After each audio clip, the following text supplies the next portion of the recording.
ساعات الزوج بيجيله العريضة بتاعة دعاوي النفقات، يلاقي مكتوب فيها كلام بيدل على انه تاجر آثار.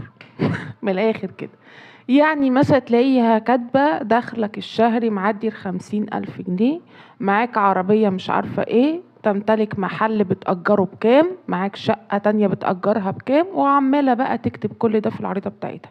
ما تخافش، العبرة بالإثبات. انت لو شغال موظف هنثبت بمفردات المرتب حضرتك بتقبض كام. حلو. حلو. طيب لو انا شغال حر، التحري بينزل ويسأل على حضرتك، عندك محل بيشوف المحل عامل ازاي في المنطقة اللي عاملة ازاي، وبيكتب تقريبا متوسط اللي يدخل لك من المكان ده او من السلعة اللي انت بتبيعها. ما تكونش بتبيع مثلا حلويات مثلا ومحل بسيط ونقول انك دخلك معدي ال50,000، استحيل.